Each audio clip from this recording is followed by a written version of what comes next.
The Cunard Line, known globally for its refined British luxury. Loved around the world thanks to the Queen Mary II, the Queen Victoria, Queen Elizabeth and Queen Anne. But did you know that during the 1980s and 1990s, Cunard was known for its refined Norwegian luxury thanks to its two highest rated ships, the Sagafjord and the Vistafjord? Saga, what? Vista, who? Yep, those ships only don't sound like Cunard ships. They didn't really look like Cunard ships either, with their light grey hulls, but they are among the most significant ships in Cunard's history, and just as important as pretty much every other Cunarder that you've heard of. So let's explore the history of the Sagafjord and Vistafjord, and if you enjoyed this video, let me know in the comments below, because there's a lot more forgotten Cunarders that I can share the story of in future videos. Hi, my name's Chris Freeman. I've been fascinated by ocean liners since I first read a book about the Titanic, this book actually, and I was 11 years old. I'm now a maritime history author and lecturer and co-host of the Big Cruise podcast. I've linked it in the description below. If you're interested in cruising, cruise ships or maritime history, you're going to like it here, so please subscribe at the end of the video.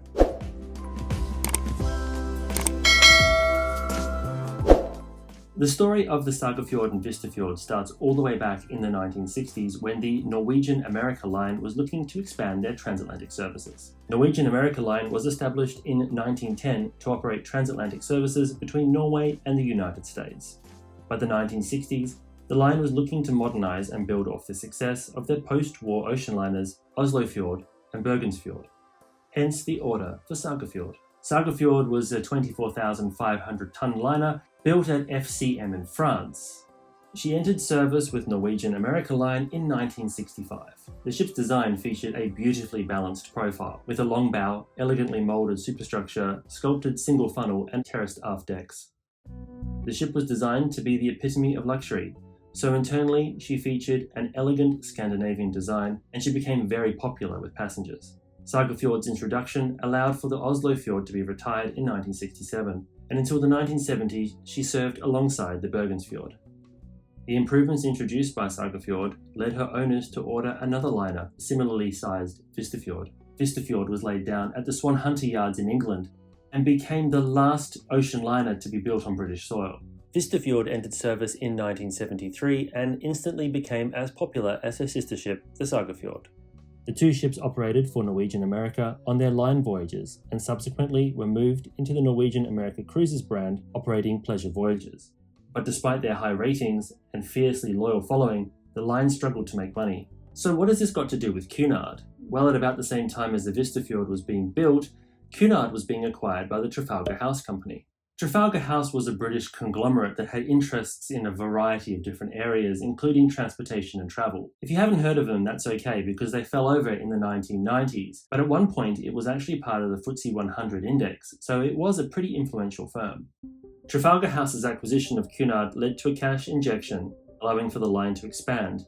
In the 1980s, Trafalgar House was looking to grow Cunard at the same time as Norwegian America Cruises was collapsing. In 1983, Trafalgar acquired Norwegian America Cruises, and with it Sagafjord and Vistafjord, and put the whole operation under Cunard control. At the time of the acquisition, there were plans at Cunard to refurbish the two ships and reintroduce them in the British market, with names such as Maritime and Caronia toyed with.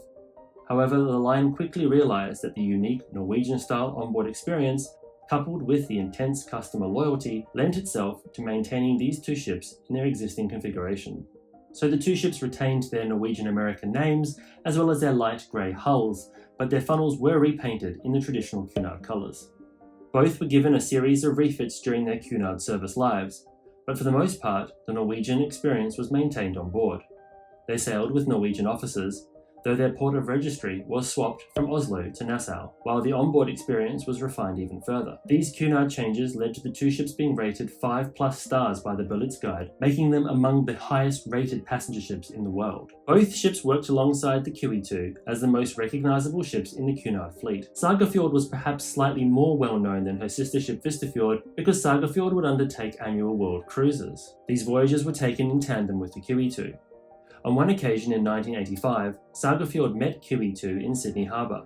That same day, the British Airways Concorde flew in with a plane full of wealthy passengers, who boarded the ships to complete the world cruise. During 1986 and 1987, the Vistafjord took on Cunard's transatlantic crossings, while the QE2 was out of service for her re-engining refit, giving the former Norwegian America liner a chance to show off her transatlantic liner capabilities. Both ships remained with Cunard into the 1990s.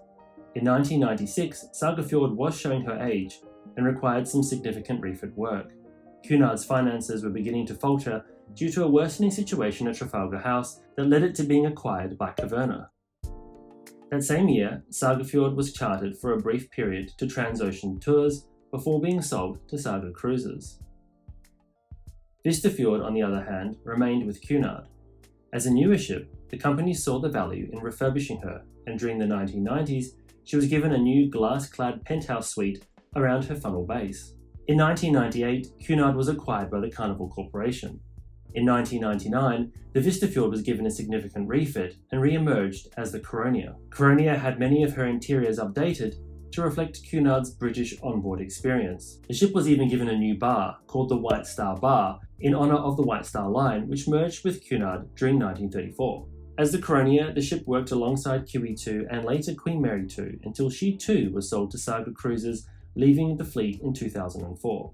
This was actually a bit of a misstep for Cunard because they had planned to retire Caronia just before the introduction of Queen Victoria. However, Queen Victoria didn't actually enter the fleet until 2007, and I've made an entire video about why Queen Victoria was delayed, which I've linked in the info card or the description below. You should watch it after this one. So what was the fate of the two ships? Well, Sagafjord was renamed Saga Rose, while Caronia was renamed Saga Ruby. Saga Rose sailed with Saga Cruises until 2009, while Saga Ruby remained with the Saga fleet until 2014. Sadly, both of these gorgeous ships were scrapped. That is sad, so to make you feel better, here's a montage of Cunard pictures for you to enjoy.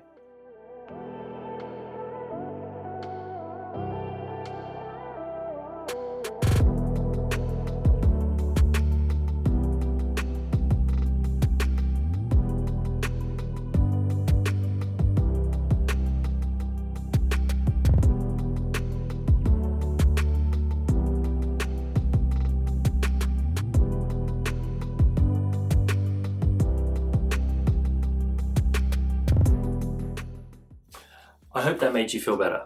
If it did, please don't forget to give this video a like. And if you enjoyed this video, don't forget to subscribe so you can see future maritime history content.